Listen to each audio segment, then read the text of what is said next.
Physics advance का न्यूक्लियोफिजिक्स क्या होता है? Physics of nucleus. क्या होता है? Physics of nucleus. हम यहाँ पे न्यूक्लियस की बात करते हैं। हम यहाँ पे क्या बात करते हैं? न्यूक्लियोफिजिक्स मतलब है physics of nucleus. Physics of nucleus पूरे एटम में सिर्फ न्यूक्लियस की बात करें। न्यूक्लियस क्या होता है? न्यूक्लियस होता है positively charged dense centre of atom. ठीक है, वो पॉजिटिवली चार्ज होता है और डेंस सेंटर होता है। बहुत छोटा सा होता है बट उसकी वो सारा पॉजिटिव चार्ज और ऑलमोस्ट पूरा मास इसमें कंसंट्रेटेड होता है। ठीक, इसमें क्या होता है? न्यूक्लियस के अंदर होता है, nucleus contains protons and neutrons. क्या होते हैं? Protons and neutrons. इनको हम कलेक्टिवली बोलते हैं न्यूक्लियॉन्स। क्या बोलते हैं? न्यूक्लियॉन्स। प्रोटॉन्स और न्यूट्रॉन्स को कलेक्टिवली हम बोलते हैं न्यूक्लियॉन्स। ठीक है, प्रोटॉन और न्यूट्रॉन होता है। ठीक है, इसका सिंबल होता है किसी न्यूक्लियस का ZXA। कुछ लोग ए लेफ्ट में लिखते हैं, कुछ लोग राइट में लिखते हैं। ये होता है Z, ये होता है X, ये होता है A। ये एक नंबर होता है, इसको बोलते हैं atomic number. This is the symbol of nucleus. ये क्या होता है? Symbol of A nucleus. ये न्यूक्लियस का सिंबल होता है। ये होता है एटॉमिक नंबर। एटॉमिक नंबर का मतलब क्या है? Number of protons. Number of protons. A क्या होता है? Mass number. ये होता है मास नंबर। इसमें क्या होता है? Proton plus neutron. Number of protons plus neutrons. Protons plus neutrons. ठीक है। एक्स क्या होता है? Symbol of element. Symbol of element. जैसे 6C12। C क्या है? सिंबल है कार्बन। 6 क्या है? एटॉमिक नंबर है। और 12 क्या है? मास नंबर है। ठीक है, उसी तरह से 92U235 यूरेनियम का वो न्यूक्लियस जिसकी एटॉमिक नंबर है 92 और मास नंबर है 235। यानी कि इसमें नंबर ऑफ प्रोटॉन है 92 और number of proton plus neutron है 235। ये इसका सिंबल होता है लिखने का ZX। यहां एक नंबर, यहां एक नंबर, यहां एक एलिमेंट का सिंबल होता है जो एटॉमिक नंबर पे डिपेंड करता है। ठीक है, अच्छा, अब होता क्या है इस केस में? जब हम इसकी बात करते हैं, जब ये इस तरह से बनता है तो ये न्यूट्रॉन और प्रोटॉन इसके अंदर होते हैं। न्यूक्लियस के अंदर न्यूट्रॉन और प्रोटॉन होता है। ठीक है, न्यूक्लियस के अंदर न्यूट्रॉन और प्रोटॉन होते हैं। तो न्यूक्लियस का जो है, न्यूक्लियस की जो है इसमें मास ऑफ प्रोटॉन और मास ऑफ न्यूट्रॉन की बात करें, मास ऑफ प्रोटॉन और मास ऑफ न्यूट्रॉन की बात करें तो कितनी होती है? ये तुमने पढ़ा होगा केमिस्ट्री में भी जो है पढ़ा होगा। तो ये होता है 1.673 इंटू 10⁻27 kg और ये होता है 1.675। 3 की जगह होता है 5 इंटू 10⁻27 kg। इतने डेसिमल प्लेस तक लिए हैं। 1.67 क्या चीज? हाँ, -27। ठीक है, यहां 1.67 क्या है? कॉमन है।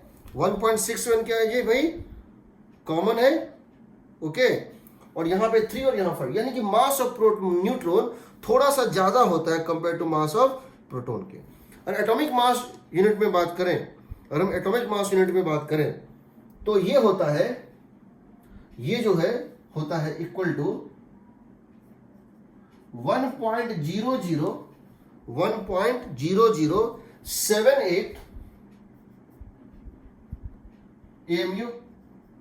यू से दिखाते हैं एटॉमिक मास यूनिट। और ये जो होता है ये होता है 1.0087 AMU। तुमको ये सब याद नहीं करना है, तुमको ये सब याद नहीं करना है, एग्जाम में दिया रहेगा। You do not have to remember this data याद करने की जरूरत नहीं है। याद रखना, क्वेश्चन में दिया रहेगा, जो भी डेटा रिक्वायर्ड है क्वेश्चन में दिया हुआ रहेगा। कहने का मतलब एक सिंपल सा मैसेज है कि मास of neutron is slightly more then mass of proton. Mass of neutron is slightly more then mass of proton.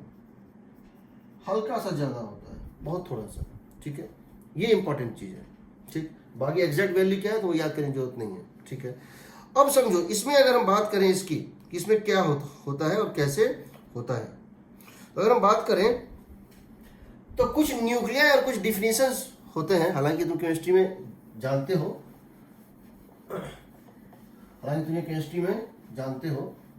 फिर भी बता देते हैं।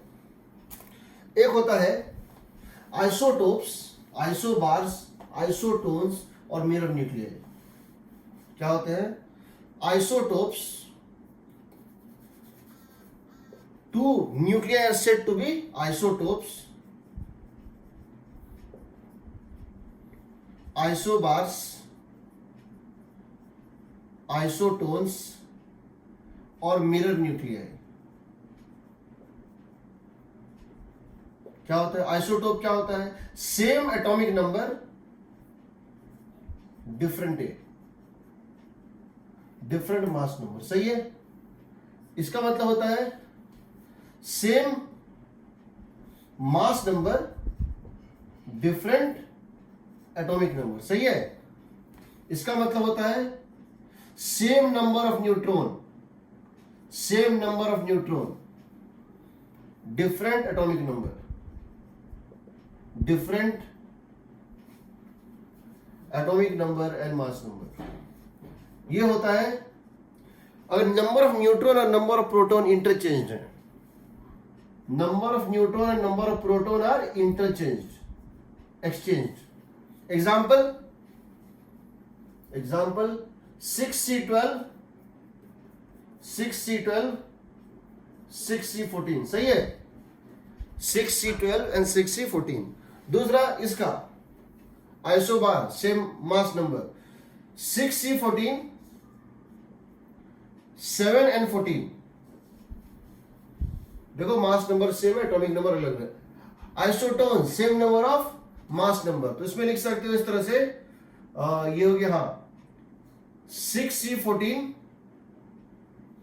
8 ऑक्सीजन 16। देखो दोनों का डिफरेंस, दोनों में 8 ही आ रहा है, 16 - 8 और 14 - 6। नंबर ऑफ न्यूट्रॉन सेम है। Mirror nuclei, number of neutron और प्रोटॉन क्या हो जाए? नंबर ऑफ न्यूट्रॉन और नंबर ऑफ प्रोटॉन क्या हो जाए? इंटरचेंज हो जाए। तो नंबर ऑफ प्रोटॉन और न्यूट्रॉन अगर इंटरचेंज हो जाए तो क्या लिखेंगे? 1H3 and 2He3। यहां देखो 1H3 एंड 2He3। इसमें देखो इसमें नंबर ऑफ प्रोटॉन है 1, इसमें नंबर ऑफ न्यूट्रॉन है 1, इसमें नंबर ऑफ प्रोटॉन है 1 और इसमें नंबर ऑफ न्यूट्रॉन है 1। और यहां पर नंबर ऑफ, चूंकि दोनों इंटरचेंज हो रहा है तो मास नंबर सेम होगा। दोनों इंटरचेंज हो रहा है, न्यूट्रॉन बन गया प्रोटॉन और प्रोटॉन बन गया न्यूट्रॉन, बट दोनों का सम होता है मास नंबर, तो सम तो वही रहा, तो सेम मास नंबर होगा। यहां देखो 1H3 2He3, तो यहां पे क्या हो रहा है? यहां नंबर ऑफ प्रोटॉन 1 है, नंबर ऑफ न्यूट्रॉन 2 है। यहां नंबर ऑफ न्यूट्रॉन 1 है, नंबर ऑफ प्रोटॉन 2 है, इंटरचेंज हो रहा है। ठीक, ये तो बेसिक चीज है, डिफिनेशन ये सब तुम केमिस्ट्री में पढ़ते हो, इसके लिए कुछ करने की जरूरत नहीं। ठीक है, कोई डाउट यहां? कोई डाउट यहां? मिटाएं।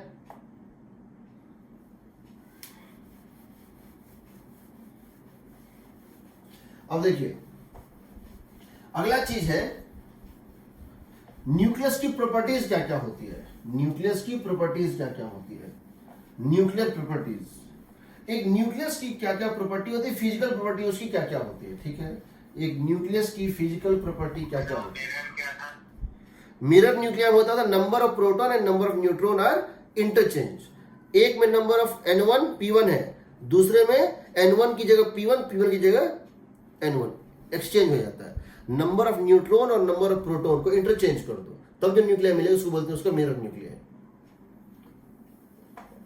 न्यूट्रॉन और प्रोटॉन, न्यूट्रॉन और प्रोटॉन, जैसे एक में मान लो है 2+3, तो N और P, एक में 2+3, दूसरे में होगा 3+2, 6+8, 8+6, इस तरह से। ठीक है। दूसरा अब होता है nuclear properties. Nuclear properties, the properties of nucleus क्या क्या होती है? वैसे तो बहुत सारी प्रॉपर्टी होती है, बट हम कुछ ही प्रॉपर्टी पढ़ेंगे।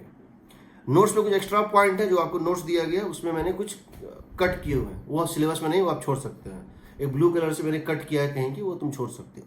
न्यूक्लियर प्रॉपर्टी क्या क्या होती है? पहला होता है nuclear radius. Nuclear radius, nucleus की रेडियस कितनी होती है? न्यूक्लियस की रेडियस मास नंबर पे डिपेंड करती है। R इक्वल टू होता है R0 a⁻⁴ R equal to R0 a⁻⁴ R0 एक कांस्टेंट है, R0 एक कांस्टेंट है जिसकी वैल्यू अलग अलग बुक्स में अलग अलग दी गई, थोड़ी सा वेरिएशन होता है। 1.2 फर्मी दिया होता है, 1.2 फेम्टोमीटर। बोलो ये क्या होता है? फेम्टोमीटर। 1.2 फेम्टोमीटर, फेम्टोमीटर FM, या इसको लिख सकते हो 1.2 फर्मी, इसकी वैल्यू होती है 1 फर्मी 10⁻⁻15 मीटर। तो न्यूक्लियस का जो रेडियस होता है वो इस टाइम 10⁻15 मीटर के ऑर्डर का होता है। तो समझो अगर मास नंबर है 8, अगर मास नंबर है 8 तो ये हो जाएगा 2, 8⁻⁴ और मास नंबर है अगर 8 तो क्या होगा? ये हो जाएगा 2। मास नंबर है 27 तो क्या हो जाएगा? 9। अगर तुम मास नंबर को बढ़ाओगे तो मास नंबर के प्रोपोर्शनल टू 8⁻⁴ होता है। ठीक। तो अगर आपसे रेशियो ऑफ पूछता है, ratio of the two radius, ये कहीं कहीं 1.1 भी दिया होता है, कहीं 1.15 भी दिया होता है। तो अगर क्वेश्चन पूछेगा तो ये 1 पॉइंट ये दिया हुआ रहेगा क्वेश्चन में, और एल्स क्या करता है? रेशियो पूछता है। तो जितना मास नंबर को बढ़ाओगे, मास नंबर को अगर 8 गुना कर दोगे और मास नंबर को 8 टाइम्स कर दोगे, रेडियस हो जाएगा 2 टाइम्स। ठीक। यहां एक और चीज पता चल रहा है, न्यूक्लियस की रेडियस 10⁻15 मीटर में है और इलेक्ट्रॉन की जो ऑर्बिट होती है वो होता है एंगस्ट्रॉम में। यानी कि जो न्यूक्लियर रेडियस होता है, यानी जो न्यूक्लियर रेडियस होता है, इसका जो रेडियस होता है, इसके कंपैरिजन में इलेक्ट्रॉन का रेडियस जो होता है वो 10⁻55 टाइम्स होता है लगभग। समझ रहे हो? क्योंकि ये होता है 10⁻⁻10 मीटर में, पढ़े थे 0.53 एंगस्ट्रॉम, और ये जो है किसमें होता है? ये होता है 10⁻15 मीटर वाले ऑर्डर में, यानी टाइनी साइज होता है।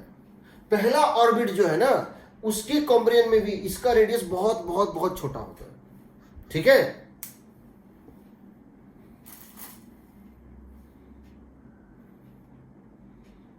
ठीक है,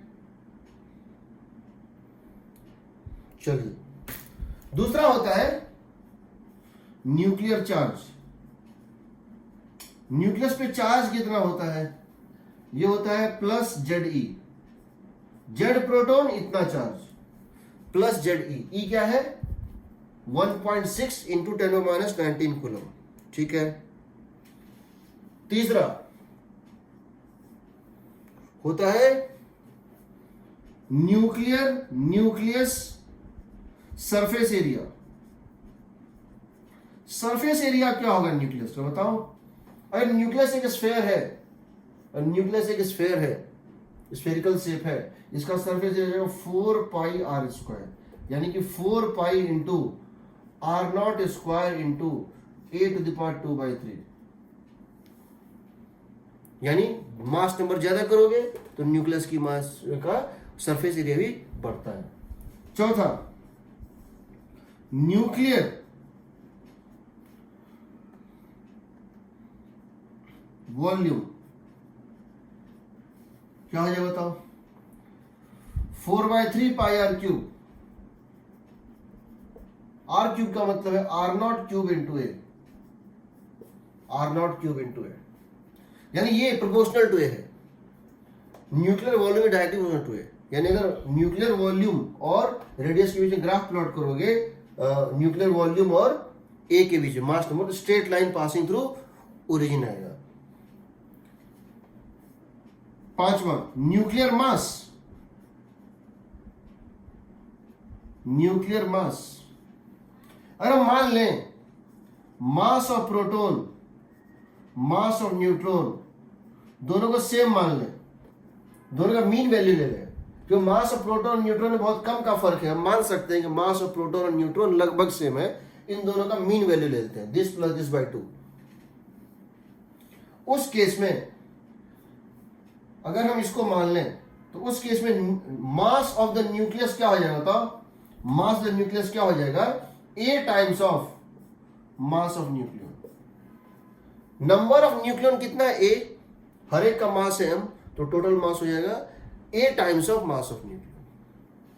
सिक्स्थ, न्यूक्लियर डेंसिटी।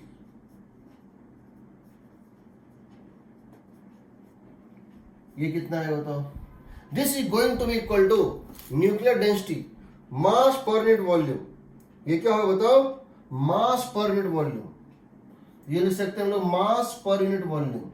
अब जरा देखो, मास में है m into A, number of nucleon into mass of each nucleon, और वॉल्यूम में है 4/3 pi R naught cube into A से ए कट गया, ये भी कांस्टेंट, ये भी constant. This is independent of A. हर एक न्यूक्लियस का डेंसिटी सेम आएगा, हर एक न्यूक्लियस का डेंसिटी सेम आएगा, और ये बहुत बहुत बहुत ज्यादा होता है। कितना होता है? इसकी वैल्यू होती है 2.13 into 10⁻17 kg per metre cube. 2.13 into 10⁻17, sorry 2.3 into 10⁻17 kg per metre cube. 2.3 into 10⁻17 kg per metre cube, मतलब 1 मीटर लंबा, 1 मीटर, एक क्यूब बनाओ, एक क्यूब इस मटेरियल का बनाओ, इस मटेरियल का जो है बनाओ क्यूब। इस मटेरियल का अगर हम एक क्यूब बनाते हैं, उस क्यूब का, इस मटेरियल का हम एक क्यूब बनाते हैं 1 मीटर लेंथ, विड्थ और हाइट, उसकी वेट, उसका मास 2.3 इंटू 10⁻17 kg होगा। शायद comparable to mass of earth या मून भी हो जाए, इतना डेंस मटेरियल होता है। और ये यूनिवर्सल है, हर न्यूक्लियस का डेंसिटी सेम आता है, हर न्यूक्लियस का डेंसिटी, इसको बोलते हैं न्यूक्लियर डेंसिटी। क्या बोलते हैं? Nuclear density. ठीक है, इसको बोलते हैं जब कोई स्टार मरता है और वो अपने ग्रेविटेशन पुल में श्रिंक करता है और वो ब्लैक होल बनता है, तो ऐसा ही मेटल बनता है, ऐसा मेटल बनता है। ठीक है, ठीक है, यहां तक कोई डाउट?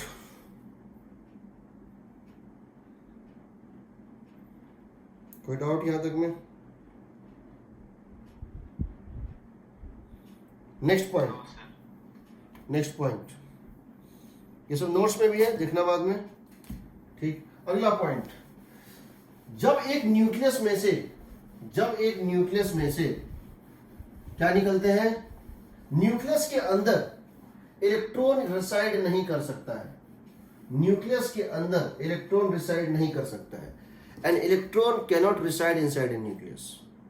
न्यूक्लियस के अंदर एक इलेक्ट्रॉन रिसाइड नहीं करता, अगर करेगा तो बाहर निकल जाएगा, अगर वो कर जाएगा तो उसकी स्पीड, उसके अंदर स्पीड ऑफ लाइट को क्रॉस करनी होती है अकॉर्डिंग टू हिजेनबर्ग्स अनसर्टेनिटी प्रिंसिपल। अगर वो कोई इलेक्ट्रॉन अगर उसके अंदर न्यूक्लियस के लेंथ के डायमीटर के अंदर किसी न्यूक्लियस को पैक कर दोगे तो उसका डेल्टा एक्स, उसको खोजोगे तो उसका डेल्टा एक्स जो है पोजीशन में जो उसका एरर होगा वो उस डायमीटर के टाइप का होगा, ऑर्डर का होगा। और अगर डेल्टा एक्स की वैल्यू किसके कंपेरेबल है? डायमीटर के, क्योंकि इलेक्ट्रॉन उसके भीतर में है, तो डेल्टा पी जो निकलता है, उस डेल्टा पी को पाने के लिए, उस मोमेंटम को पाने के लिए उसकी स्पीड ऑफ लाइट से ज़्यादा होनी चाहिए, जो पॉसिबल नहीं होता है।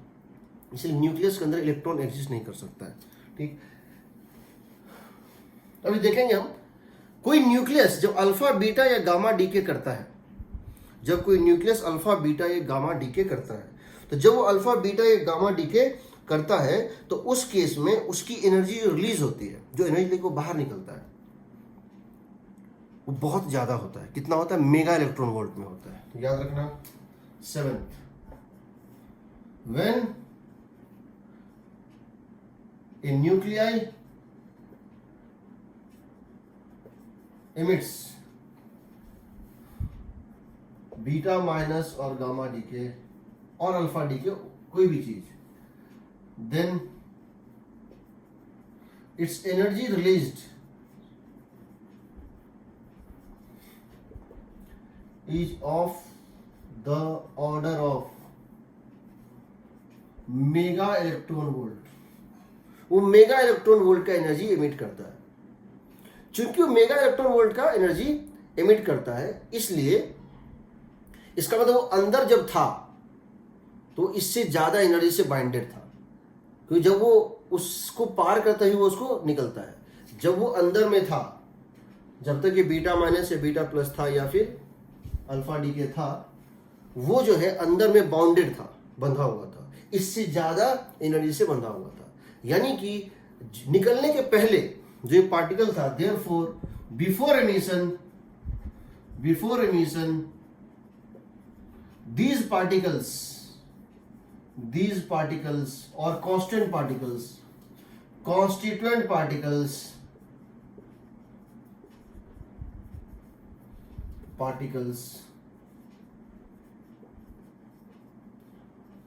were bounded together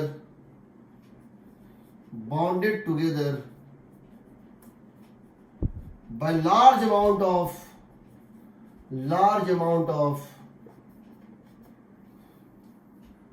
energy. इसके कह सकते हैं न्यूक्लियस की बाइंडिंग एनर्जी बहुत ज्यादा होती है। हम ये कह सकते हैं therefore binding energy of nucleus is very high.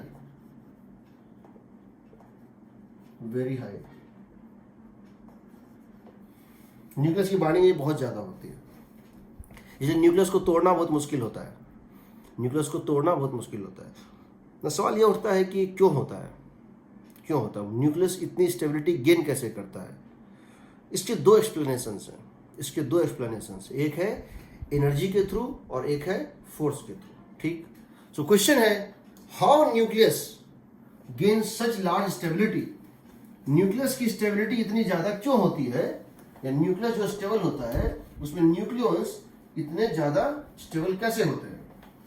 उसका दो एक्सप्लेनेशन है फिजिक्स के पास। कौन कौन सा?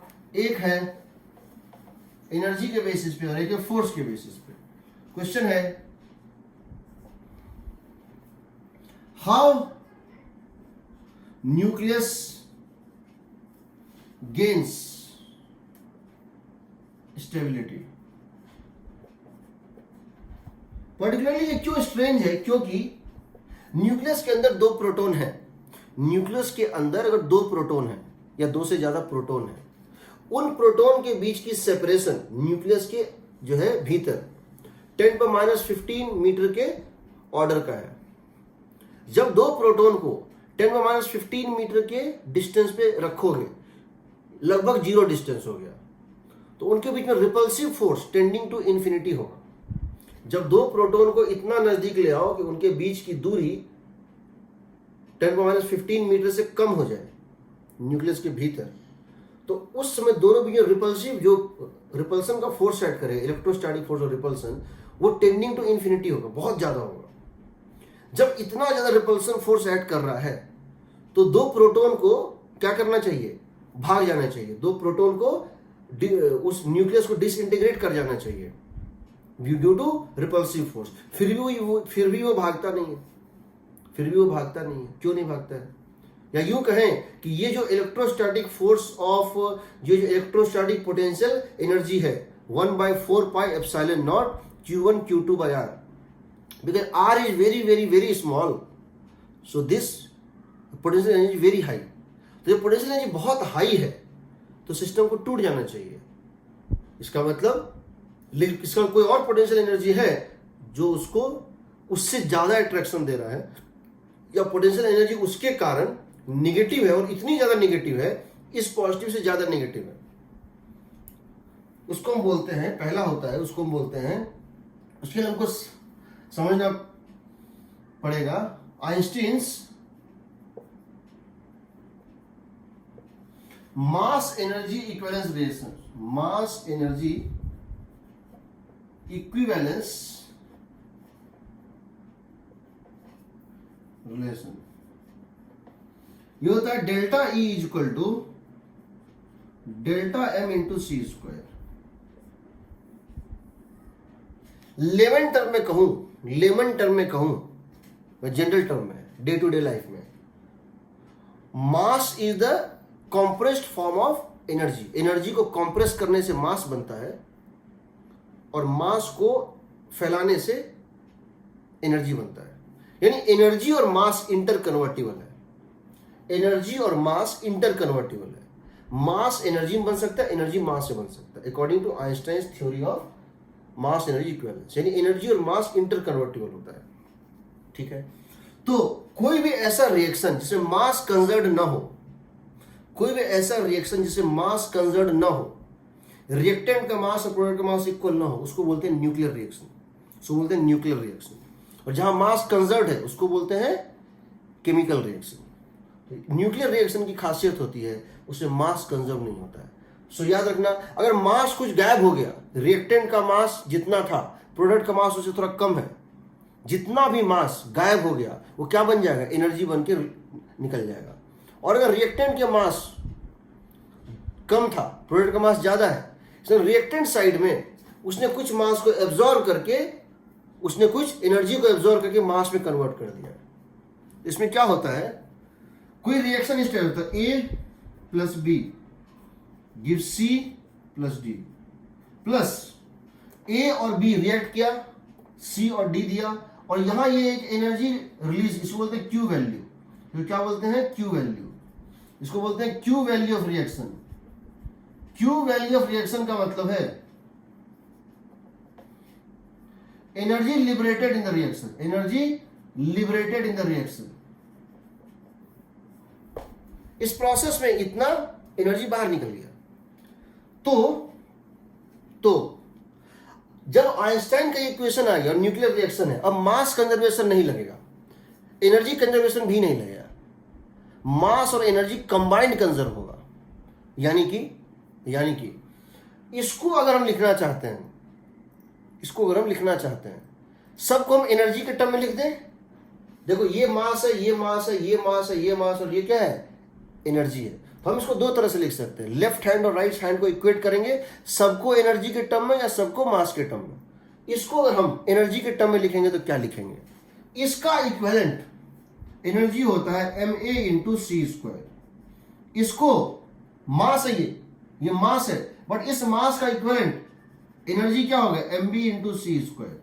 ये मास है mc इंटू सी स्क्वायर, ये है md into C square plus Q value. देखो इस मास को एनर्जी में लिख दिए, इस मास को एनर्जी में लिख दिए, इस मास की एनर्जी, इस मास की एनर्जी, और यहां क्यू निकाल दिए। यहां से क्यू कितना है बताओ, ma plus mb minus mc plus md into C square होगा। ये है रिएक्टेंट और ये है प्रोडक्ट। ये है रिएक्टेंट, ये है प्रोडक्ट। इसको बोलेंगे रिएक्टेंट का मास कुछ था, प्रोडक्ट का मास उससे थोड़ा कम है। रिएक्टेंट का मास कुछ था और प्रोडक्ट का मास उससे थोड़ा कम है। इसको बोलते हैं मास डिफेक्ट। क्या बोलते हैं, इस पूरे टर्म को क्या बोलते हैं हम, mass defect. Mass defect, the mass that is lost in the reaction, this converted into energy, mass defect. Reactant mass minus product mass, reactant का मास, प्रोडक्ट का मास। रिएक्टेंट का मास थोड़ा ज्यादा था, प्रोडक्ट मास थोड़ा कम है। जितना मास घटा, जितना मास डिक्रीज किया, वो एनर्जी बन के निकल गया। दिस इक्वल टू ये हो जाता है delta M into C square. 1 kg मास अगर हम सक्सेसफुली एलिमिनेट कर पाए, और 1 kg मास हम सक्सेसफुली एलिमिनेट कर पाए, सोचो यहां 1 kg डाल दो, यहां कितना होगा 3 इंटू 10⁸ का होल स्क्वायर। 1 kg मास अगर सक्सेसफुली एलिमिनेट कर दे, 1 kg मास को हम गायब कर दें और एनर्जी में कन्वर्ट कर दें, तो ये जो होगा पूरा वैल्यू आएगा 9 इंटू 10⁻16 जूल। 9 into 10⁻16 joule. उतना एनर्जी प्रोड्यूस करने के लिए लाखों टन कोयला जलाना पड़ता है, जो सिर्फ 1 kg मास को एलिमिनेट करके निकाला जा सकता है अगर हो पाए तो। Delta M into C square, because delta M हमारा हर क्वेश्चन में एएमयू में दिया होता है, हम इसको याद रखते हैं सिंप्लीफाइड फॉर्म में। 1 एएमयू, अगर 1 एएमयू का मास डिफेक्ट है, इसको 1 U लिखते हैं हम। एएमयू इसलिए लिख रहे हैं कि हम बोल रहे हैं, अदरवाइज क्वेश्चन में 1 U लिखा, U मतलब होता है AMU, atomic mass unit, into C square. ये होता है 931.5 मेगा इलेक्ट्रॉन वोल्ट। क्या होता है 931.5 mega means 10⁻6, 931.5 mega electron volt. तो जितना एएमयू का मास डिफेक्ट है उसको सीधे 931.5 मेगा इलेक्ट्रॉन वोल्ट से मल्टीप्लाई कर दो।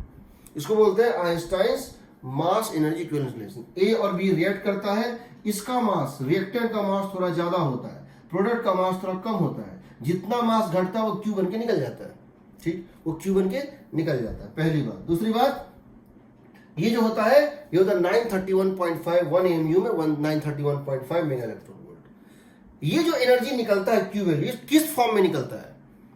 हीट बनता है, लाइट बनता है, साउंड बनता है, क्या बन के निकलता है? ये क्यू वैल्यू किस फॉर्म में अपीयर होता है? How we see this Q value, Q value को हम किस रूप में देखते हैं? तो क्यू वैल्यू को जो है, हम इस क्यू वैल्यू को देखते हैं, Q value is equal to increase in the kinetic energy of the particles. Q value किस फॉर्म में निकलता है समझ लो, this is equal to increase इन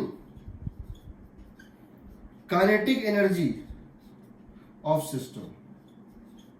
इसका मतलब क्यू वैल्यू किसके इक्वल होगा? इसका वैल्यू क्यू वैल्यू किसके इक्वल होगा? क्यू वैल्यू कैसे निकलेगा? जो प्रोडक्ट पार्टिकल बना सी और डी, इनकी जो काइनेटिक एनर्जी होगी उसका सम होता है क्यू वैल्यू। यानी कि यहां पर क्या होगा बता रहा हूं, इन जनरल अगर हम हर केस में लगाना चाहते हैं, इसको हम लिख सकते हैं this Q value is equal to kinetic, this is equal to kinetic energy of C plus kinetic energy of D minus kinetic energy of A plus kinetic energy of B. ये होगा क्यू वैल्यू। क्यू वैल्यू का मतलब क्या है समझो, Q value का मतलब है increase in the kinetic energy of the system. अगर ए चल रहा था, बी चल रहा था और रिएक्ट कर गया, टकराया, ए और बी चलते हुए में टकराया, सी और डी बन गया, तो इनिशियली सिस्टम की काइनेटिक एनर्जी थी के ए प्लस के बी, बाद में कितना है के सी प्लस के डी। जो सिस्टम की काइनेटिक एनर्जी पार्टिकल्स का, सिस्टम का काइनेटिक एनर्जी में इंक्रीज होता है वो क्यू वैल्यू होता है। इसमें साउंड, लाइट, हीट प्रोड्यूस नहीं होता है, वो kinetic energy of the product particle के रूप में एमिट होता है। याद रहेगा, ठीक है?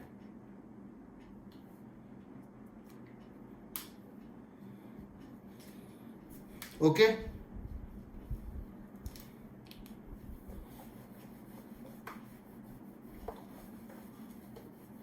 अब जरा देखो,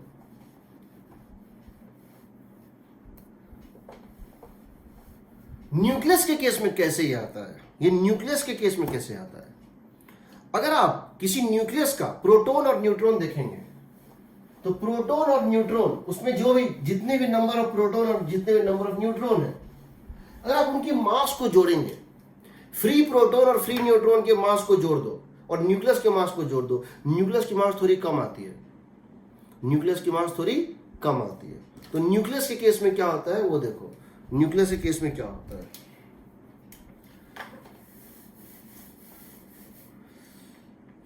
ZXA न्यूक्लियाई कैसे बनता है? Z प्रोटॉन प्लस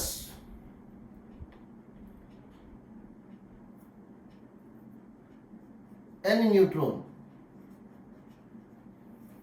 क्या बनता है? ये बनता है ZXA nucleus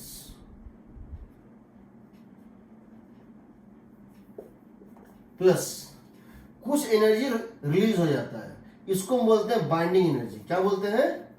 binding energy of nucleus. इसको क्या बोलते हैं हम? Binding energy of nucleus. Z proton N neutron मिलेगा। मतलब न्यूक्लियस कैसे बना रहे हैं? हमको एक न्यूक्लियस बनाना है जिसमें Z प्रोटॉन है न्यूक्लियस के भीतर, और ये क्या है? N प्लस Z ना, ये A है। यहां A की वैल्यू किसके इक्वल है बताओ? यहां A की वैल्यू जो है होती है, या N की वैल्यू क्या होती है? A माइनस Z, ये ना। N की वैल्यू होती है A माइनस Z, ठीक है। तो कैसे बनाए?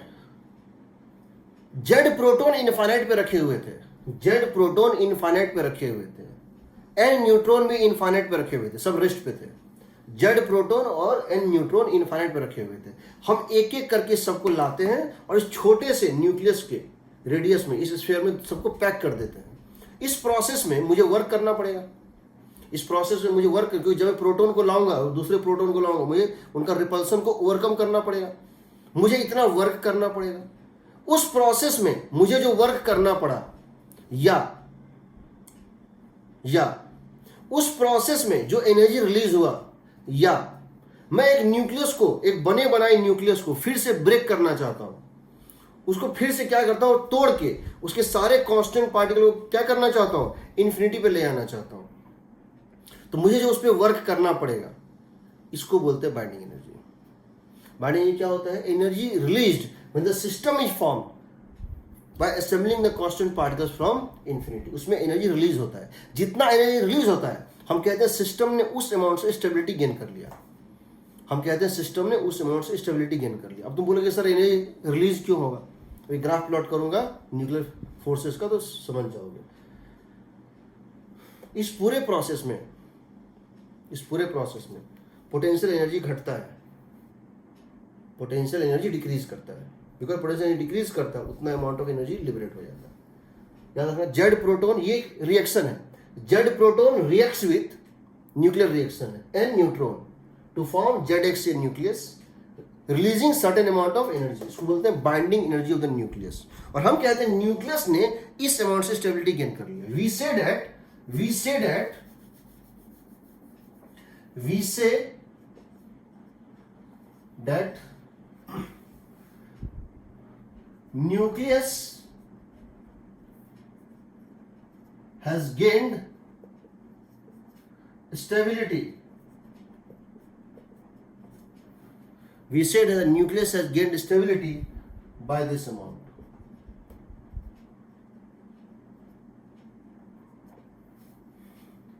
यानी जो अगर हम कांस्टेंट पार्टिकल को न्यूक्लियस से असेंबल करके बना रहे हैं, इतना अमाउंट ऑफ एनर्जी रिलीज कर जाता है, उस अमाउंट से स्टेबिलिटी गेन कर लेता है। इसका वैल्यू क्या आएगा बताओ? इस बाइंडिंग एनर्जी का वैल्यू क्या आएगा?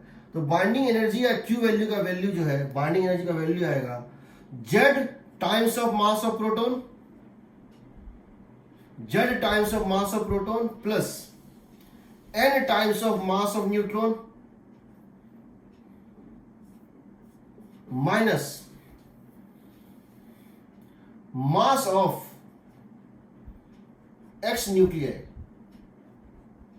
सही है, इंटू C स्क्वायर। ओह ठीक है जी। Z times of mass of proton, reactant का मास, ये मास ऑफ प्रोटॉन क्या है जब वो फ्री स्टेट में था। Z टाइम्स ऑफ, इन दोनों का जो कंबाइंड मास होता है उससे कम मास होता है इसका। अगर ये 2 है, मान लो कुछ भी, ये 10 है और ये 20 है, 10 + 20 30 होना चाहिए, ये 29 ही होता है, 1 गायब हो जाता है। वो जो 1 गायब हो गया ना, उसी से स्टेबिलिटी गेन करता है। So the sum total of free proton and free neutron, उसके कंपैरिजन में जो न्यूक्लियस बनने के बाद टोटल मास होता है वो थोड़ा सा घट जाता है। By that amount the nucleus gains stability. तो यहां पे क्या बोलेंगे? Z times of mass of proton plus N times of mass of free neutron minus जो इसकी न्यूक्लियाई की, सही है। लेकिन चूंकि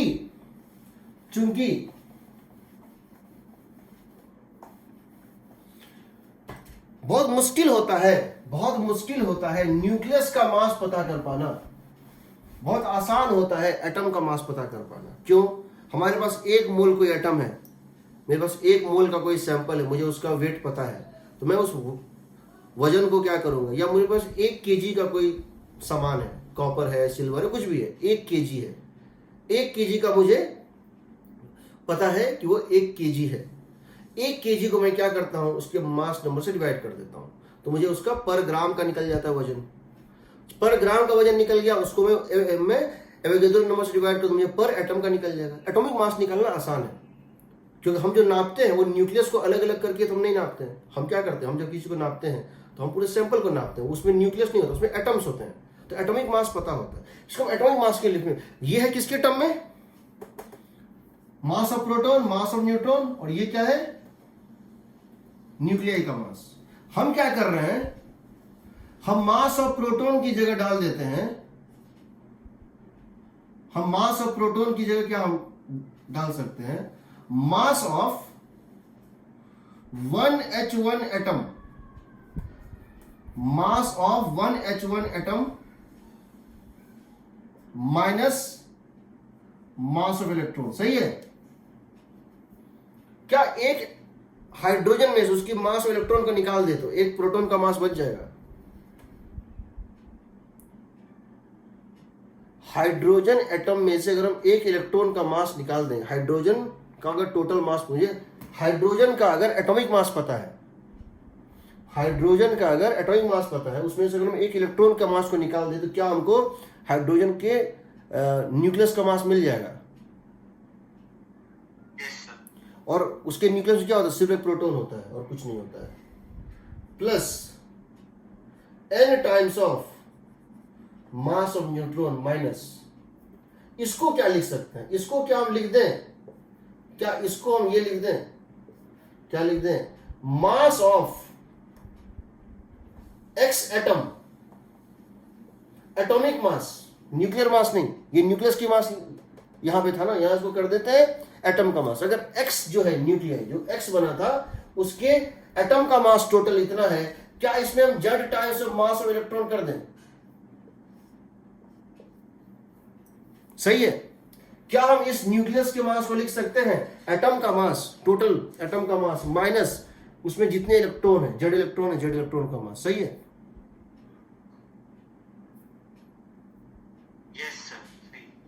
ये कट जाएगा, ये minus minus Z times M E, और ये ब्रैकेट होगा plus Z times M E. ये हो जाएगा। देखो तुम इसकी जगह क्या ले रहे हो, मास ऑफ प्रोटॉन की जगह क्या ले रहे हो, हाइड्रोजन का एटॉमिक मास, एन की जगह तो न्यूट्रॉन ही है, माइनस यहां तुम क्या ले रहे हो, एक्स का एटॉमिक मास ले रहे हो।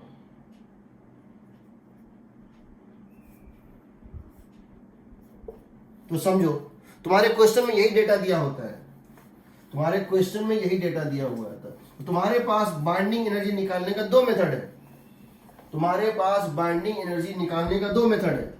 क्या क्या है, एक है इन टर्म्स ऑफ न्यूक्लियर मास और एक है इन टर्म्स ऑफ एटॉमिक मास। अगर तुमको न्यूक्लियर एक्स की एटॉमिक मास दी है तो अलग फॉर्मूला है, और अगर न्यूक्लियर मास दिया है तो अलग फॉर्मूला है। क्या है, इन टर्म्स ऑफ न्यूक्लियर मास, अगर न्यूक्लियर मास ऑफ एक्स दिया है तो क्या लिखोगे, लिखोगे binding energy is equal to z times of mass of proton plus n times of mass of neutron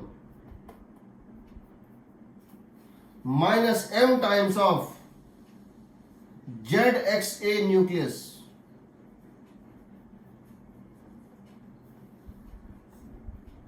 nuclear mass है तो यहां मास ऑफ प्रोटॉन आता है, लेकिन इन टर्म्स ऑफ, लेकिन अगर यही हम लिखना चाहते हैं इन टर्म्स ऑफ एटॉमिक मास, तो ये होगा Z of mass of 1H1 atom, इसकी बदले क्या हो जाएगा, mass of 1H1 atom, neutron की जगह न्यूट्रॉन ही रहेगा, और ये हो जाएगा मास ऑफ ZXA एटम, यानी atomic mass ZXA into C square. इसको बोलते हैं न्यूक्लियर मास, इसको बोलते हैं, तो यहां देखो न्यूक्लियर मास है तो मास ऑफ प्रोटॉन है, और ये होता है एटॉमिक मास। ये हो गया इन टर्म्स ऑफ, सेकेंड वाला इक्वेशन जो है that is in terms of atomic mass, in terms of atomic mass. Agreed?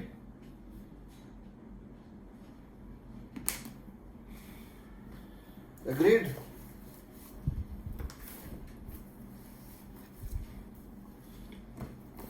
S Verma निकालिए, volume 2।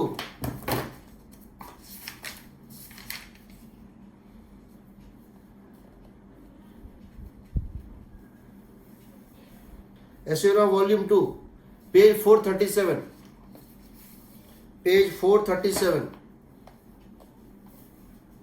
S Verma volume 2, page 437, question number 2। क्या करोगे, क्या दिया हुआ है, find the binding energy of Fe26। Question number 2 पूछा है 26 Fe56, इसका बाइंडिंग एनर्जी निकालना है। क्वेश्चन 2 देखो, 26 Fe56 का बाइंडिंग एनर्जी निकालना है, यानी इसमें 26 प्रोटॉन रहा होगा प्लस 30 न्यूट्रॉन रहा होगा ना, 26 प्रोटॉन प्लस 30 न्यूट्रॉन मिलके बना होगा। अब आपको इसका बाइंडिंग एनर्जी निकालना है। आपको सबसे पहले यह देखना है कि मास नंबर दिया है इसका, या न्यूक्लियर मास दिया है या फिर एटॉमिक मास दिया है। तो क्या दिया हुआ है, एटॉमिक मास दिया हुआ है, दिया है ना, एटॉमिक मास दिया, इसीलिए यहां पर तुम क्या लोगे, मास ऑफ H एटम लोगे। यहां पर क्या करोगे, मास, क्योंकि अगर हम इस साइड, क्योंकि हम यहां पर अगर 26 इलेक्ट्रॉन जोड़ दें और यहां भी 26 इलेक्ट्रॉन जोड़ दें, कोई फर्क नहीं पड़ता, दोनों साइड हम 26 इलेक्ट्रॉन जोड़ देते हैं, ये दोनों मिलके क्या बन जाएगा, 26 1H1 बन जाएगा। 25 प्रोटॉन और 25 इलेक्ट्रॉन है, इसका मतलब है, और हर H में कितना होता है, 1 प्रोटॉन और 1 इलेक्ट्रॉन होता है, तो 26 H एटम, और ये पूरा मिलके क्या बन जाएगा, ये न्यूक्लियस और प्लस ये 26 इलेक्ट्रॉन, ये क्या बन जाएगा, आयरन का क्या बन जाएगा, एटम बन जाएगा ना। ठीक है, तो जो क्वेश्चन वही तरीका। सिमिलरली आप देखेंगे, और आप एक्सरसाइज में जाएंगे,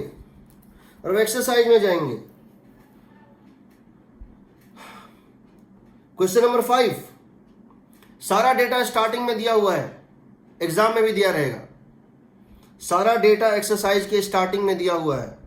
ठीक, क्या दिया हुआ है,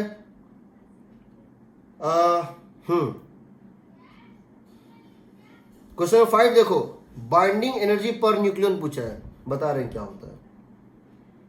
ठीक है, ये सब कुछ नहीं है, सब कर लोगे, कोई दिक्कत नहीं है। ठीक है, चलिए, तो एनर्जी के टर्म में स्टेबिलिटी कैसे डिफाइन हो रही है, एनर्जी देखो, रिपल्सन हो रहा है, रिपल्सन के कारण एनर्जी वो डिस्टर्ब हो रहा है, बट जो एनर्जी लिबरेट हो रहा है उसके कारण स्टेबिलिटी गेन हो रहा है। समझो, दो चीजें होती हैं, एक तुम एनर्जी दे रहे हो, तुम इसको दबा रहे हो, हम 2 प्रोटॉन को पास ला रहे हैं, इस प्रोसेस में हम सिस्टम को एनर्जी दे रहे हैं कि मैं वर्क कर रहा हूं, मैं उनको रिपल्सन में के अगेंस्ट वर्क कर रहा हूं, मैं सिस्टम को एनर्जी दे रहा हूं। और दूसरा, चूंकि वो बाइंडिंग एनर्जी लिबरेट कर रहा है, वो एनर्जी रिलीज कर रहा है, दो चीज हो रहा है, मैं सिस्टम को एनर्जी दे रहा हूं और वो लिबरेट कर रहा है। क्योंकि लिबरेट ज्यादा कर रहा है, ये सिस्टम स्टेबल हो रहा है। सिस्टम की एनर्जी जितनी कम होती है, स्टेबिलिटी उतनी ज्यादा होती है। तो स्टेबिलिटी गेन करने के लिए जरूरी है कि वो लिबरेट करे, न कि एक्सेप्ट करे, उसकी एनर्जी घटनी चाहिए। तो वो कहां से आ रहा है, बाइंडिंग एनर्जी से। अब समझो, बाइंडिंग एनर्जी जो होता है वो हम किसी चीज का निकाल सकते हैं, क्वेश्चन में दिया हुआ होता है। एक टर्म होता है बाइंडिंग एनर्जी पर न्यूक्लियन। क्या होता है बाइंडिंग एनर्जी पर न्यूक्लियन? वो क्या होता है? बाइंडिंग एनर्जी किसी न्यूक्लियस का निकाल लो और उसको उसके टोटल नंबर ऑफ न्यूक्लियन से डिवाइड कर दो, मास नंबर से, उसको बोलते हैं बाइंडिंग एनर्जी पर न्यूक्लियन। ठीक है, बहुत इंपॉर्टेंट है। देखो बाइंडिंग एनर्जी पर न्यूक्लियन क्या होता है? बाइंडिंग एनर्जी पर न्यूक्लियन क्या होता है? बाइंडिंग एनर्जी पर न्यूक्लियन का मतलब है binding energy divided by the total number of nucleon. ये होता है बाइंडिंग एनर्जी पर न्यूक्लियन। क्या होता है जी?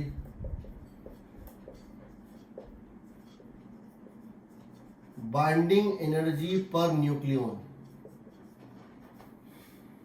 ये होता है is equal to binding energy divided by number of nucleon. Binding energy total divided by number of nucleon, इसको बोलते हैं binding energy per nucleon.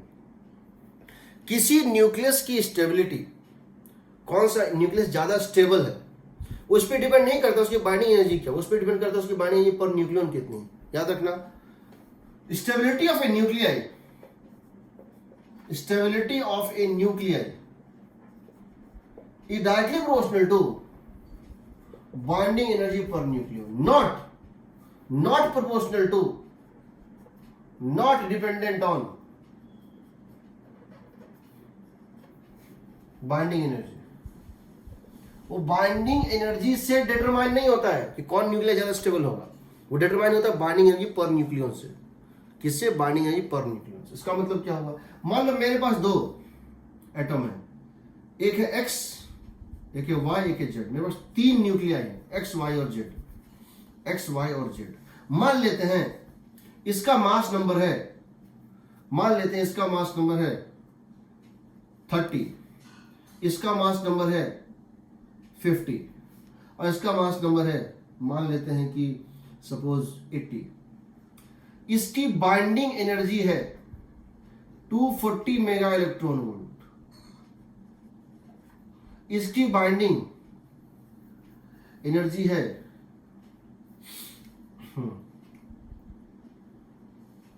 350 mega electron volt और इसकी बाइंडिंग जो है एनर्जी है, या एक काम करते हैं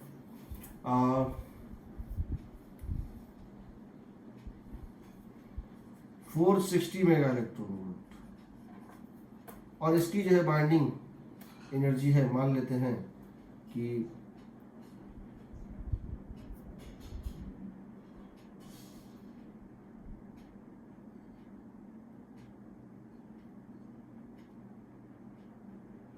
560 मेगा इलेक्ट्रॉन। हमको बताना है इन तीनों को, हमको क्या करना है? स्टेबिलिटी के असेंडिंग उसमें लिखना है, कौन सबसे ज्यादा स्टेबल है, कौन सबसे कम स्टेबल है। तो हमको सबसे पहले क्या करना पड़ेगा? हमको सबसे पहले क्या करना पड़ेगा? इसमें एक और कॉलम बनाना पड़ेगा। किसका? बाइंडिंग एनर्जी पर न्यूक्लियन का। हमको इसमें एक और कॉलम बनाना पड़ेगा binding energy by number of nucleon, binding energy by total mass number. 240 by 30 कितना हो गया बताओ? बाइंडिंग एनर्जी पर न्यूक्लियन कितना हो गया? 240 बाय 30, 8 मेगा इलेक्ट्रॉन वोल्ट हो गया ना। इसका कितना हो गया? 460 बाय 50, 9.2 मेगा इलेक्ट्रॉन वोल्ट। इसका कितना हो गया? दिस बाय दिस कितना हो गया? 7 मेगा इलेक्ट्रॉन वोल्ट। सही है ना? सबसे ज्यादा स्टेबल होगा वाई, मोस्ट स्टेबल ये होगा। हालांकि इसका बाइंडिंग जो है एनर्जी सबसे ज्यादा नहीं है, बट बाइंडिंग पर न्यूक्लियन सबसे ज्यादा है, इसलिए सबसे ज्यादा स्टेबल ये होगा, सबसे लीस्ट स्टेबल ये होगा। हालांकि इसका बाइंडिंग एनर्जी सबसे ज्यादा है। ठीक है, और ये होगा इंटरमीडिएट। ठीक, तो कभी बाइंडिंग एनर्जी पर न्यूक्लियन का पूछता है तो बाइंडिंग एनर्जी को मास, पहले मास में से डिवाइड करो तब स्टेबिलिटी का पता करोगे, पहली बात। दूसरी बात, किसी भी रिएक्शन में कोई भी रिएक्शन जो होता है, कोई भी रिएक्शन जो होता है A plus B give C plus D, plus Q value, A plus B give C plus D plus Q value. अगर इस रिएक्शन को होना है, अगर इस रिएक्शन को होना है तो अगर इस रिएक्शन को होना है तो ये एक्सोथर्मिक होना चाहिए। एक्सोथर्मिक मतलब क्या है? एक्सो एनर्जी, इसमें एनर्जी निकलना चाहिए। सो हम कहते हैं, पहले ये देखो, हम कहते हैं इसमें Q is equal to mass of A plus mass of B minus mass of C plus mass of D into C square. यानी रिएक्टेंट का मास माइनस प्रोडक्ट का मास इंटू सी स्क्वायर। हम क्या बोलते हैं? Summation of mass of reactants minus summation of mass of products into C square. लेकिन इसी को अगर हम बाइंडिंग के टर्म में बोलेंगे, बाइंडिंग एनर्जी के टर्म में, इसी को हम बाइंडिंग उसके टर्म बोलेंगे एनर्जी के टर्म में, तो क्या करेंगे? हम लिखेंगे इसको summation of binding energy of products minus summation of binding energy of reactants. इसका मतलब क्या? उल्टा हो रहा है, समझो। मास घटनी चाहिए और बाइंडिंग एनर्जी बढ़नी चाहिए। यहां से यहां जाने में मास को घटना चाहिए और एनर्जी को निकलना चाहिए। मास को यहां से यहां जाना चाहिए, एनर्जी को यहां, मास को घटना चाहिए। ये माइनस ये पॉजिटिव होना चाहिए, this minus this positive. Product में प्रोडक्ट का स्टेबिलिटी ज्यादा होना चाहिए, यानी प्रोडक्ट की बाइंडिंग एनर्जी ज्यादा होना चाहिए, तभी ये रिएक्शन होगा। क्यू वैल्यू अगर पॉजिटिव है, Q value is positive, if Q is positive, याद रखना, if Q value is positive, if Q value is positive, reaction is feasible, possible. Theoretically तो मास एनर्जी बन सकता है, एनर्जी मास बन सकता है। थ्योरेटिकली एनर्जी मास बन सकता है, मास एनर्जी बन सकता है, बट मास का एनर्जी बनना नेचुरल प्रोसेस है। एनर्जी का मास बनना रेयर और बहुत सोफिस्टिकेटेड आर्टिफिशियल प्रोसेस है। जो भी रिएक्शन में मास घट रहा है वो होगा, जिस भी रिएक्शन में मास बढ़ रहा है वो अपने आप नहीं होगा, वो स्पॉन्टेनियस नहीं होता है। If Q value is positive, reaction is feasible, possible या स्पॉन्टेनियस। क्यों? क्यू वैल्यू तुम्हारा पॉजिटिव आएगा, तुम्हारा क्यू वैल्यू क्या होना चाहिए? पॉजिटिव, तभी वो रिएक्शन होगा। क्यू वैल्यू पॉजिटिव होने का मतलब क्या है? Mass of reactant should be more then mass of product, या मास ऑफ प्रोडक्ट कम होना चाहिए, और binding energy total of product should be more than binding energy total of reactant. जैसे तुमने पढ़ा होगा एंथैल्पी और इन सब में, थर्मोडायनामिक्स जो केमिस्ट्री में होता है, कि जब हम एंथैल्पी ऑफ रिएक्शन निकालते हैं तो लेते हैं रिएक्टेंट माइनस प्रोडक्ट, या प्रोडक्ट माइनस रिएक्टेंट कुछ होता है, और जब बॉन्ड स्ट्रेंथ लेते हैं तो उल्टा लेते हैं, याद है? उल्टा लेते हैं। जो बॉन्ड तोड़ने के लिए वो चाहिए एनर्जी, उसमें अपोजिट हो जाता है, क्योंकि वो नेगेटिव साइन के साथ होता है। तो इसको याद रखना। कोई भी रिएक्शन पूछूंगा मैं, ये हो सकता है नहीं हो सकता है, तो ये चेक करोगे। अगर ये क्यू वैल्यू पॉजिटिव है तो रिएक्शन पॉसिबल है, और अगर क्यू नेगेटिव है तो reaction not possible. For example अब समझना, मैं ये सब क्वेश्चन आईटी ने बहुत पूछे हैं, इसलिए बता रहा हूं। जो क्वेश्चन आईटी ने बहुत पूछे हैं,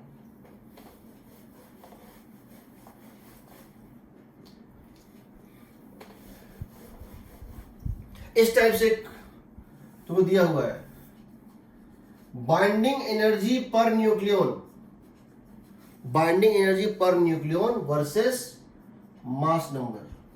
इसकी ग्राफ मैं तुम्हें कुछ इस टाइप से दे रहा हूं, ऐसे करके प्लॉट करेंगे ये सब ग्राफ, क्या होता है बाइंडिंग एनर्जी पर न्यूक्लियन। यहां पर एक मास नंबर है मान लो और 30,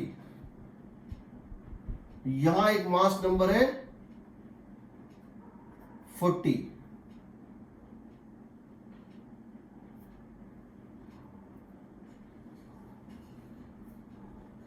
यहां एक मास नंबर है 70 और यहां एक मास नंबर है, मान लेते हैं कि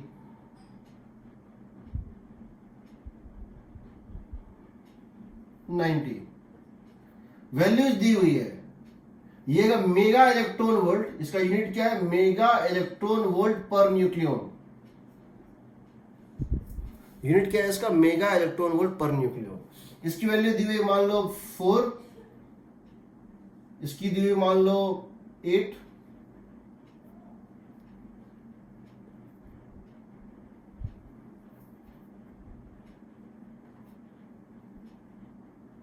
इसकी वैल्यू मान लो दी हुई 7,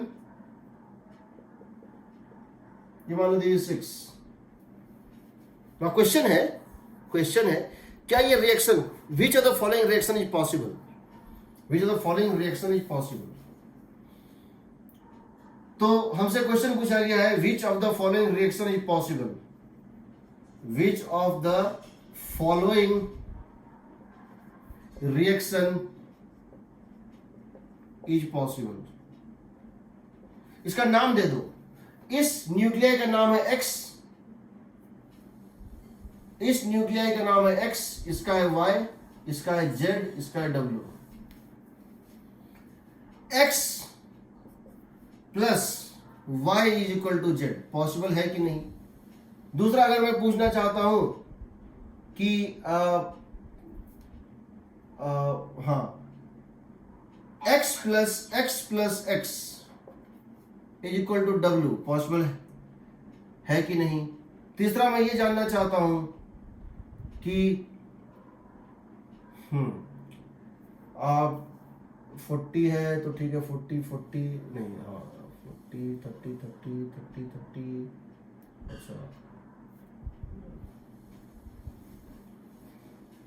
मैं चलो ये ले रहा हूं कि 40 प्लस, अच्छा ये 110 होता है, ठीक है जो भी है। मान लो ये रिएक्शन पॉसिबल है कि नहीं। सबसे पहले तुम्हारा काम क्या है, बाइंडिंग एनर्जी पर न्यूक्लियन तो दिया है, पहले बाइंडिंग एनर्जी निकाल लो, पहले बाइंडिंग एनर्जी निकालो। ये बताओ बाइंडिंग एनर्जी अगर निकालोगे, binding energy is equal to binding energy per nucleon into number of nucleon.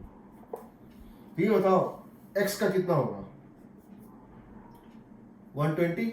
Binding energy per nucleon is 4, number of nucleon is 30, 120 mega electron volt होगा। ये कितना होगा बताओ, इसका देखो 40 वाले का ये कितना है, 8 है। Y का कितना होगा बताओ, 8 इंटू 40 कितना हो गया, 320 मेगा इलेक्ट्रॉन वोल्ट होगा ना। Z का कितना होगा, नंबर ऑफ न्यूक्लियन है 70 और बाइंडिंग एनर्जी पर न्यूक्लियन कितना है 7, binding energy per nucleon into number of nucleon 490। और W का कितना होगा, बाइंडिंग एनर्जी पर न्यूक्लियन कितनी है इसकी W की 6 और ये कितना है 90, 540। अब जरा देखो इसकी बाइंडिंग एनर्जी ऑफ रिएक्टेंट कितना हो रहा है, बाइंडिंग एनर्जी। अगर इन चारों में तुझे पूछता है स्टेबिलिटी, इन चारों में तुझे पूछता है स्टेबिलिटी, सबसे ज्यादा स्टेबल होगा Y, उसके बाद होगा Z, उसके नीचे होगा W और सबसे कम स्टेबल क्या होगा X। जिसकी बाइंडिंग एनर्जी पर न्यूक्लियन सबसे ज्यादा, वो सबसे ज्यादा स्टेबल न्यूक्लियर होता है। लेकिन जब रिएक्शन में निकालते हैं Q वैल्यू तो बाइंडिंग का वो लेते हैं एनर्जी का, तो बाइंडिंग रिएक्टेंट क्या होगा X प्लस Y, तो X हो गया और Y हो गया, कितना आ गया 120 प्लस 320 440 मेगा इलेक्ट्रॉन वोल्ट, सही है। और बाइंडिंग एनर्जी ऑफ प्रोडक्ट क्या होगा Z का 490। तो बताओ रिएक्शन में बाइंडिंग एनर्जी इंक्रीज कर रहा है कि डिक्रीज कर रहा है, इंक्रीज कर रहा है। यानी कि binding energy of product total binding energy product summation of binding energy product minus summation of binding energy reactant positive आ रहा है, इसका मतलब Q इज पॉजिटिव, कितना 490 minus 440 and that is 50 mega electron volt and that is positive, therefore reaction is feasible, reaction होगा, reaction possible है। और उस केस में बाइंडिंग एनर्जी जो लिबरेट होगी, जो Q वैल्यू वो 50 मेगा इलेक्ट्रॉन वोल्ट होगी, 50 मेगा इलेक्ट्रॉन वोल्ट की एनर्जी लिबरेट होगी। एग्रीड?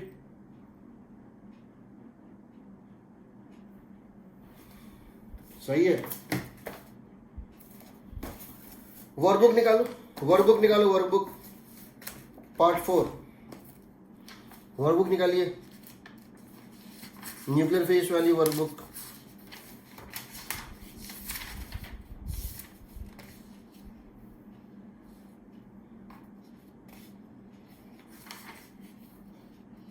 निकाल लिया? पेज 128, पेज 128 क्वेश्चन नंबर 24 क्या होगा?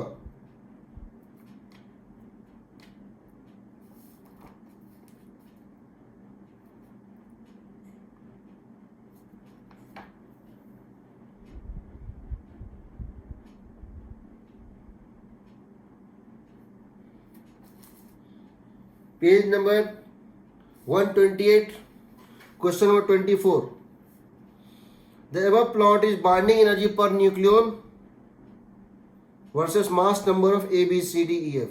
पेज 128 क्वेश्चन 24 वर्कबुक दिख गया सबको? क्या होगा? A plus B give C, होगा कि नहीं बताओ? A प्लस बी अगर C बन रहा है तो क्या ये रिएक्शन होगा कि नहीं होगा?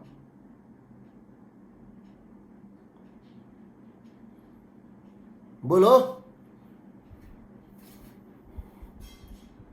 क्या बाइंडिंग एनर्जी ऑफ सी, क्या binding energy of per nucleon of C A से बड़ी और बी से बड़ी है?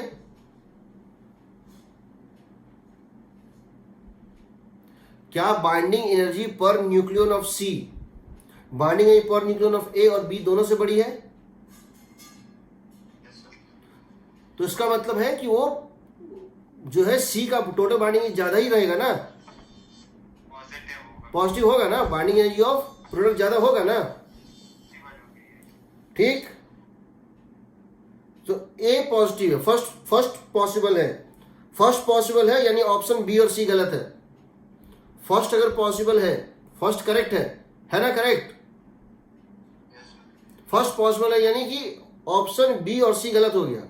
अब तुमको सिर्फ 3 और 4 चेक करना है, सेकंड को चेक मत करो। डी प्लस ई बिकम्स एफ, होगा ये कि नहीं होगा?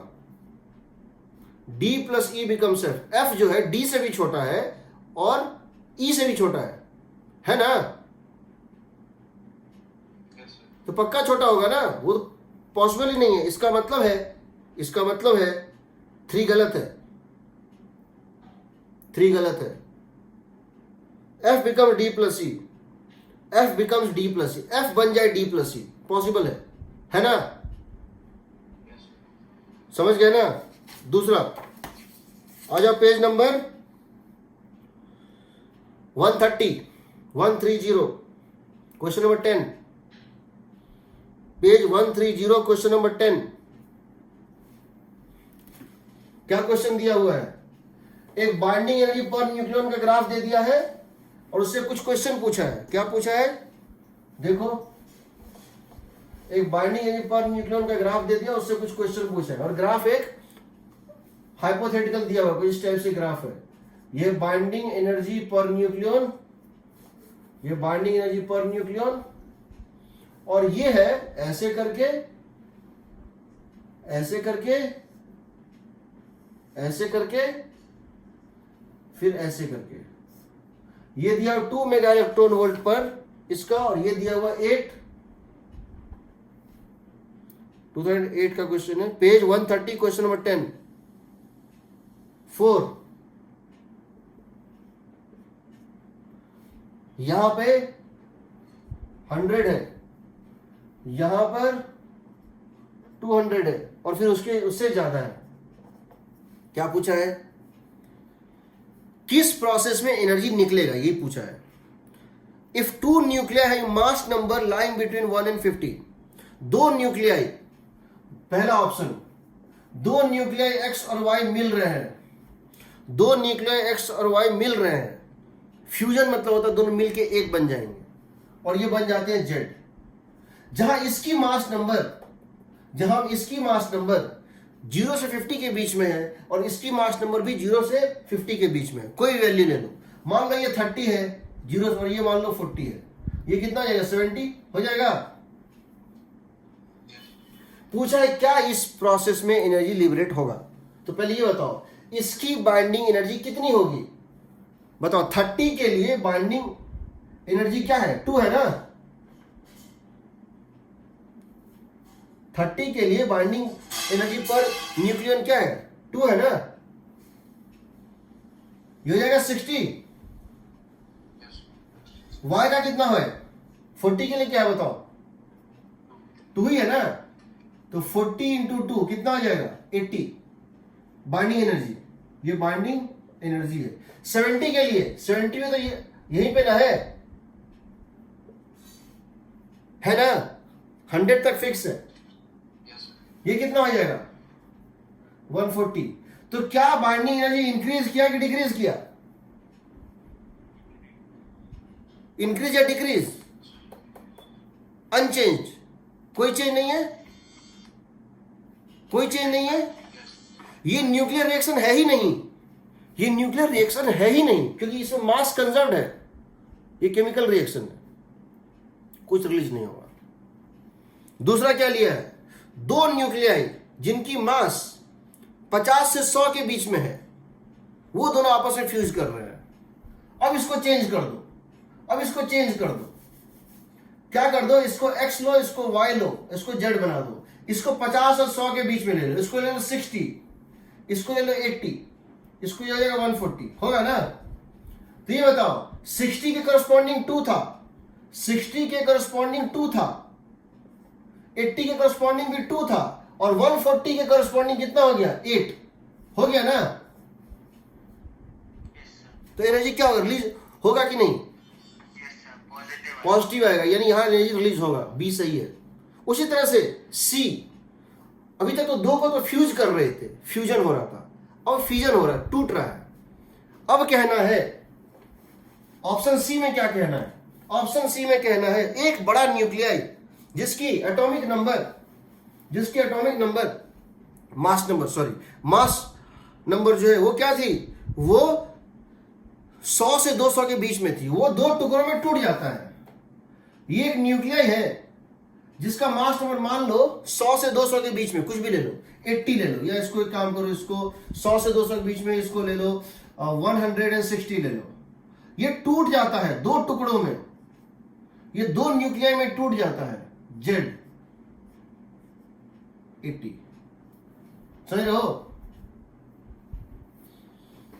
फ्यूजन हो रहा है, ये दो न्यूक्लियाई में ब्रेक कर जाता है, दो फ्रेगमेंट से ब्रेक कर जाता है, 160 वाला दो फ्रेगमेंट में ब्रेक कर जाता है, ठीक है।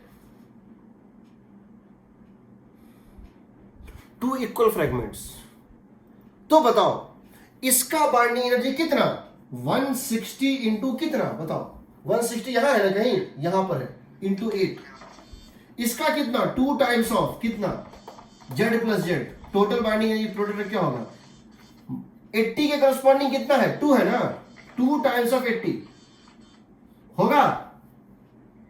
कौन ज्यादा है, ये या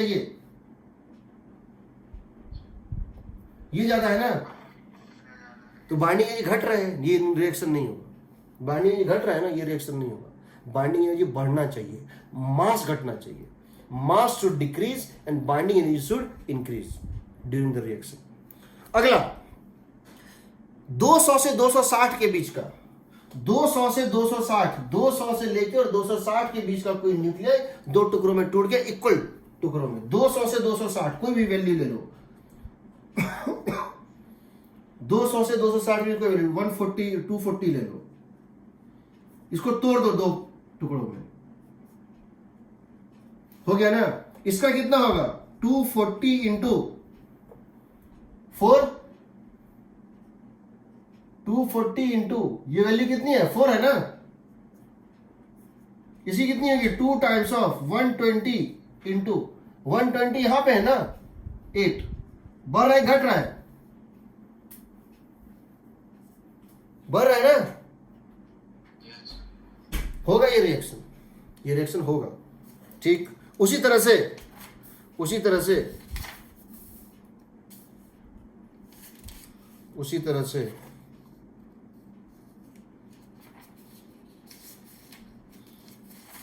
चलो बाकी उसमें देखना, इस तरह से क्वेश्चन है क्या तुमको अभी जब क्वेश्चन क्लासिफिकेशन देखोगे उसमें तुमको मिल जाएगा और भी क्वेश्चंस, तुमको और भी क्वेश्चंस मिल जाएगा क्वेश्चन की क्लासिफिकेशन में। ठीक है, चलिए अब हम क्या कर रहे हैं, बाइंडिंग एनर्जी पर न्यूक्लियन का असली ग्राफ कैसा होता है, बाइंडिंग एनर्जी पर न्यूक्लियन का मास असली ग्राफ कैसा होता है वो हम बना रहे हैं। क्या बना रहे हैं, बाइंडिंग एनर्जी पर न्यूक्लियन का असली ग्राफ जो आता है वो क्या आता है। ठीक है, तो let us see the real graph of binding energy per nucleon जो नेचर में पाया जाता है, और उसका एक्सप्लेनेशन भी है बहुत सारा एक्सप्लेनेशन हमारे सिलेबस में नहीं है और कुछ एक्सप्लेनेशन हमारे सिलेबस में है। ठीक है, तो एनर्जी कंसिडरेशन की बात करें, हम स्टेबिलिटी को दो तरह से डिफाइन करेंगे। एक तो एट्रैक्टिव फोर्स इतना स्ट्रांग हो, कि वो न्यूक्लियर को डिसइंटीग्रेट ना होने दे। इलेक्ट्रोस्टैटिक फोर्स और रिपल्सन के बावजूद इतना स्ट्रांग एट्रैक्टिव फोर्स चाहिए कि उसको बांध के रखे।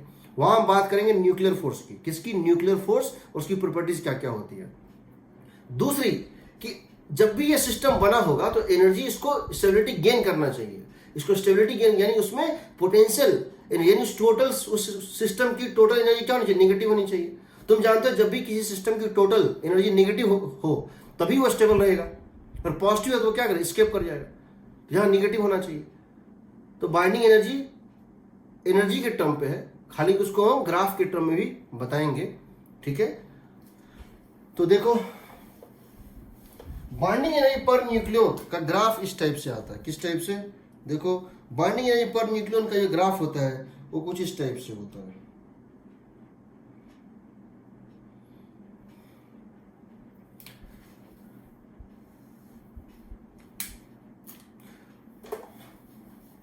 और फिजिक्स में हर चीज का लॉजिक है, हर चीज के पीछे लॉजिक है, इसको समझना। सो ये है तुम्हारा एक्चुअल ग्राफ है, ये बाइंडिंग एनर्जी पर न्यूक्लियन, इसको EB से दिखाता है। ठीक, ये है मास नंबर है, एटॉमिक नंबर नहीं है, मास नंबर है।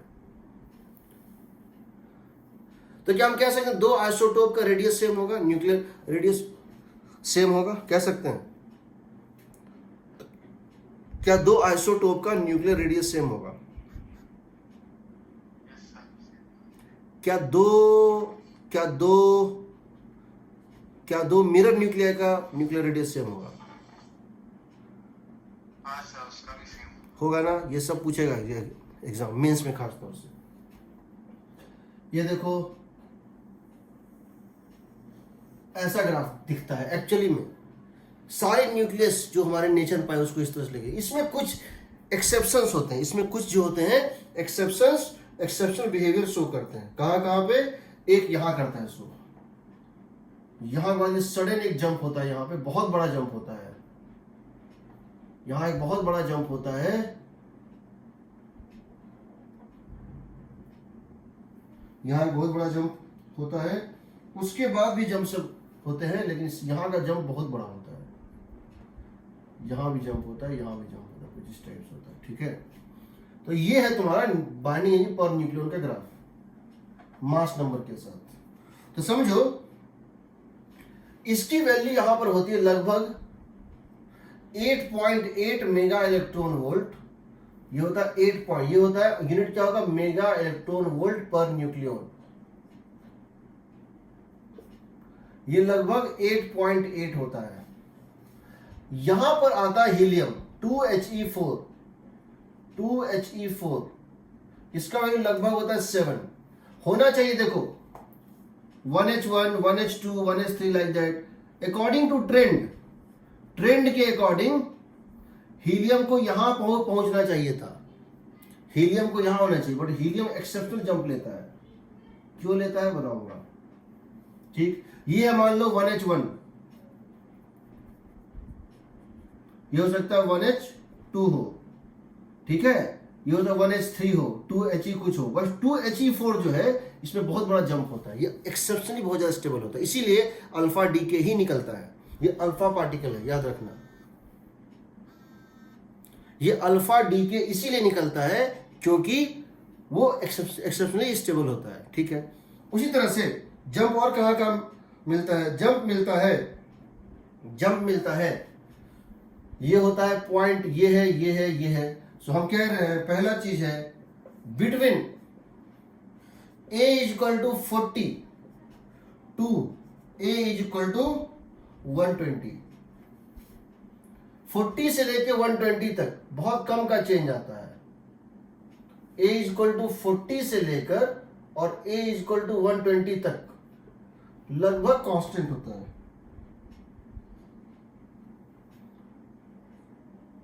A इक्वल टू 40 से लेकर के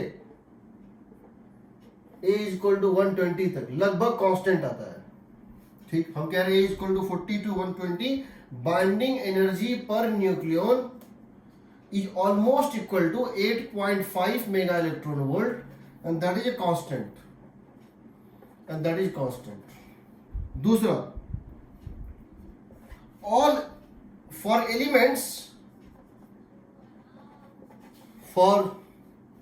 elements having mass number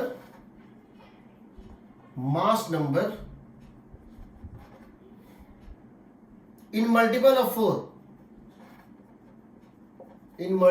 4, binding energy per nucleon is exceptionally higher than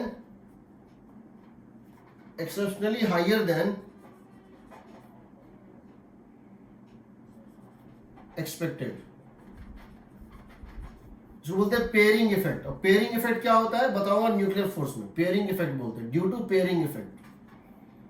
ठीक, ये पेयरिंग इफेक्ट के जो है कारण होते हैं। जैसे इसमें आप ये समझो 2He4, 4 बेरिलियम 8,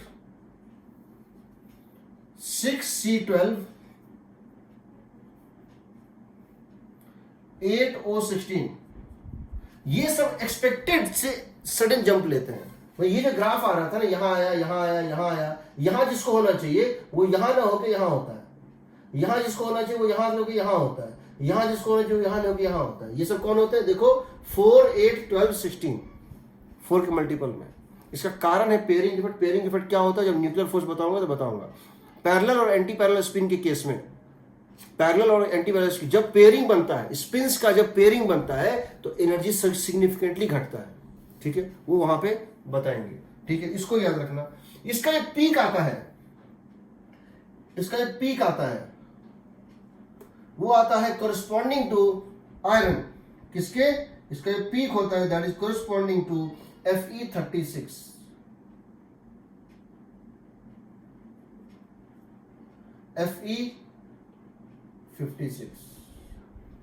Fe56 आयरन 56 the most stable atom nuclei. So ये जो है इसका बाइंडिंग पर न्यूक्लियन क्या है, सबसे ज्यादा है। सो हम कह सकते हैं Fe56 is the most stable atom, stable nuclei. क्यों? Because it has highest binding energy per nucleon.